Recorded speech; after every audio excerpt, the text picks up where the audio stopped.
ملک کے اندر موجود فرقہ پرستانہ ذہنیت پر میری عنایت علی کی ایک رپورٹ۔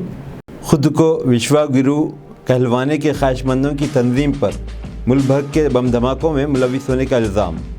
سنگھ کے کارکن رشوت شنڈے نے عدالت میں حلف نامہ داخل کیا کہ ملک بھر کے بم دھماکوں میں RSS ملوث ہے۔ کہاں ہے گاندھی جی کا نظریہ عدم تشدد؟ اہنسا کا نظریہ کہاں ہے؟ RSS کا قدیم کارکن رشوت شنڈے کے ضمیر نے آواز دی تو وہ عدالت میں پہنچ کر ایک حلف نامہ داخل کیا کہ وہ RSS کے ذریعے دی جانے والی بم دھماکوں کی ٹریننگ کا عینی شاہد ہے۔ اس نے کہا کہ RSS کی جانب سے ہندوستان بھر میں بم دھماکے کیے گئے، جس میں اجمیر، مالیگاؤں اور حیدرآباد میں مکہ مسجد بم دھماکہ بھی شامل ہے۔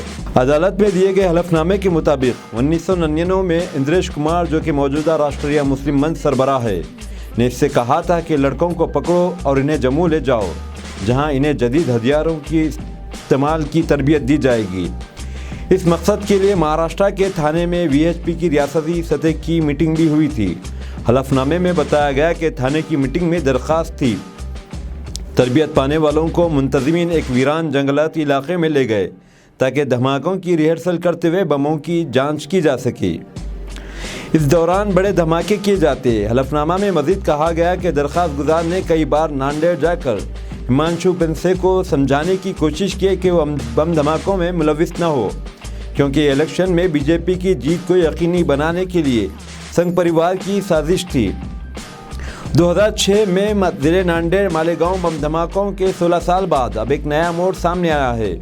گزشتہ روز ناندیڑ سیشن کورٹ میں اس معاملے کی سماعت جاری تھی، جبکہ SR ویماڑے نے 49 سالہ یشونت شنڈے کی جانب سے ایک درخواست پیش کی، جس میں کہا گیا کہ 1990 میں وہ 18 سال کا تھا اور اس وقت وہ وشو ہندو پریشد، بجرنگ دل اور راشٹریہ سیوک سنگھ جیسی تنظیموں میں کام کر رہا تھا۔ درخواست میں اس متنازعہ تنظیموں سے متعلق تفصیلی معلومات فراہم کی گئیں۔ ناندیڑ کورٹ نے CBI اور مذکورہ تینوں ملزمین کو نوٹس روانہ کرتے ہوئے انہیں اپنی بات رکھنے کا حکم دیا ہے۔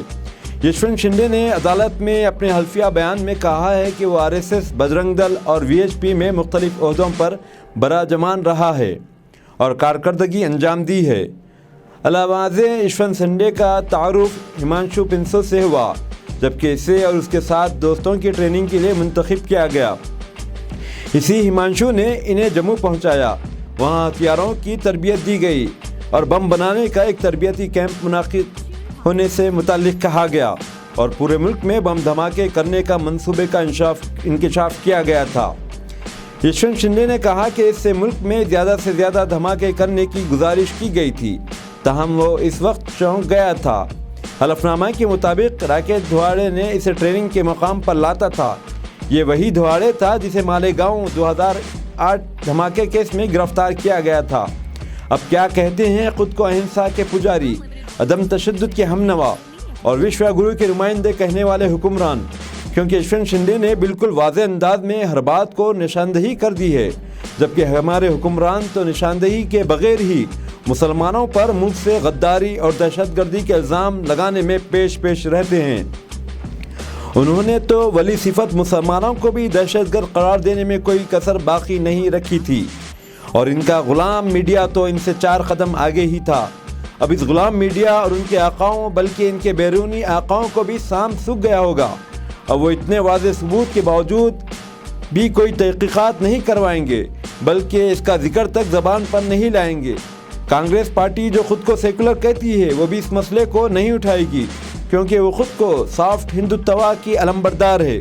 اتنے بڑے گجرات فسادات کے مقدمات ہی کی مرکز اور ریاستی BJP حکومت نے بند کرایا ہے، تو پھر ان الزامات پر کیا تحقیقات ہو سکتی ہیں؟